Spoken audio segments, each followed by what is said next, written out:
Hello there. The controversial Eric Gill sculpture over the BBC's broadcasting house doors has had lumps hammered out of it by a protester. So after the Colston statue affair, what next?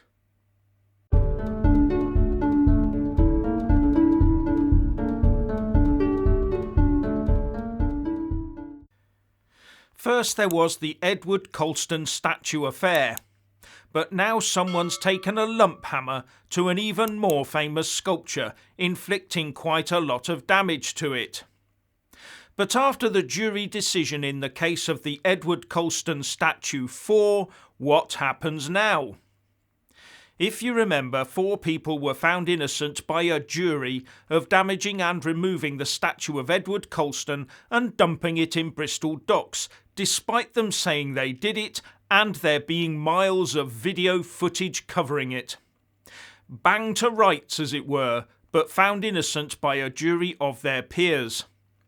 They were found innocent on the basis, it seems, that the Colston statue was some sort of continuing crime every day it remained on public display. And the reason they were able to opt for a jury trial was because the damage exceeded £5,000 in value. But now someone wearing a Reservoir Dogs t-shirt has climbed a ladder and set about the Eric Gill sculpture, Prospero and Ariel from Shakespeare's The Tempest, that has adorned the doors of Broadcasting House since 1933. A statue that many people claim should have been removed because of the extremely distasteful history, not of the subjects, but of the man who made it, Eric Gill.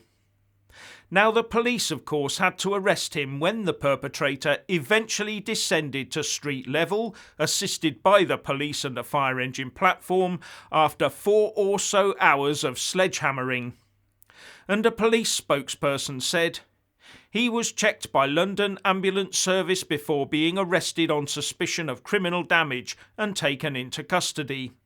The property owners are examining any damage to the statue and building."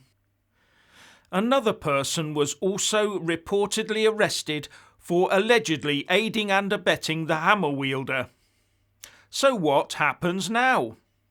Well, firstly, one assumes that the building and sculpture are owned by the UK government through the BBC or some such public ownership arrangement. So presumably they will be forced to press charges. And the government will no doubt want to bring the hammer down hard on this to prevent the destruction of statues and the like becoming a weekend hobby across the land for those with a basic dislike for all things British. Something that seems to be gaining popularity amongst the faux intelligentsia and those that wish to do our nation harm. So the first thing the BBC will be hoping is that the damage caused is less than 5,000 quid's worth. That way, as I understand it, the case stays a summary-only trial in a magistrate's court where the law is much more likely to be followed correctly to get the conviction. If, however, the amount of damage amounts to more than 5,000 quid's worth, then the alleged perpetrator, or perpetrators, can elect for trial by jury in the Crown Court. And then what? Well, that will depend on the jury, of course. A new emboldened jury, well aware of their powers to upend the law. So the government/BBC lawyers will be hoping to keep the jurors' eyes purely on the letter of the law and the actual damage caused to an inanimate work of art. However, one supposes the defence will be well crowdfunded and would concentrate on the hideous acts of the sculptor of the piece, Eric Gill, and the public disquiet concerning the sculpture's continued public display, and presumably argue that every day the piece remains atop the BBC doors is another day that glorifies Eric Gill and his despicable acts. With the government hoping the judge can dissuade the jury from following the Colston decision, and the defence doing their best to convince them to follow in the Colston jury footsteps. Wonder if the Colston jury realised that their decision would have such immediate repercussions. Now there is one difference between the two cases.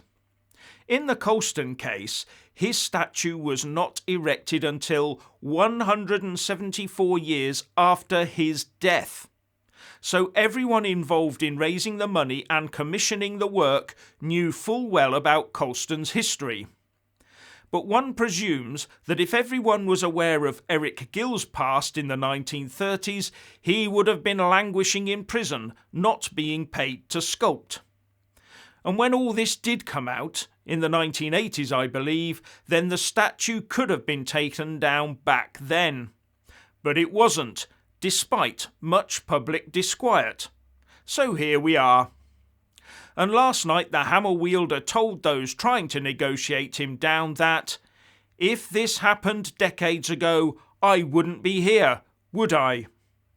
And interestingly, if the BBC defends this statue and the jury goes against them, does it mean that it's open season on the BBC?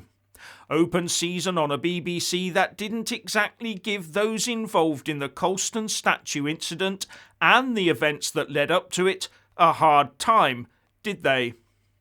In fact, I suspect many in the BBC would have been overjoyed at seeing Colston dumped in the cold, clammy waters of the docks. They would see it as a justified attack on UK history and heritage. But one wonders what their view would be of those involved in yesterday's attack on their BBC history and heritage. Also, bear in mind that the Daily Mail reports that apart from Prospero and Ariel, there are other Gill works of art dotted about the BBC. It is one of a number of Gill sculptures at the BBC's headquarters. The Sower can be found in the reception area, while he also contributed to bas-reliefs of Ariel in the building as well. So the spirit of Eric Gill infects the BBC, does it? Well, that explains at least one certain presenter. Now, if this does go to a Crown Court jury and they find for the defence, then the BBC may be forced to do a complete inventory to ascertain which works of art and other items it will have to dispatch to the basements. Then they might start wondering if taking some of their previously anti-UK stances were quite as sensible as they appeared to be to their woke bureaucracy at the time. Like the Vicar of Dibley taking the knee, and Happy New Year Live from the New Year 2021. Just for those, the BBC got about 800 complaints. And the broadcaster was also given a blasting for describing some of the demonstrations in 2020 as largely peaceful, even though 27 police officers were injured. So one wonders how the BBC would want to describe last night's hammer attack on their property. Well, once his identity has been established and his social media profiles, if any, have been analysed, I'm sure they can come up with something to bash Britain with, whether justified or not. But at the moment the BBC seems to be sticking with the "it's an ongoing police matter, so we decline to comment" approach. Not like that stopped them from leaping on bandwagons elsewhere, is it? So what do you think should happen to those involved in damaging this BBC sculpture? Please like and comment below. Please subscribe and like this video, buy a mug and support me on Patreon or PayPal, and thank you for watching.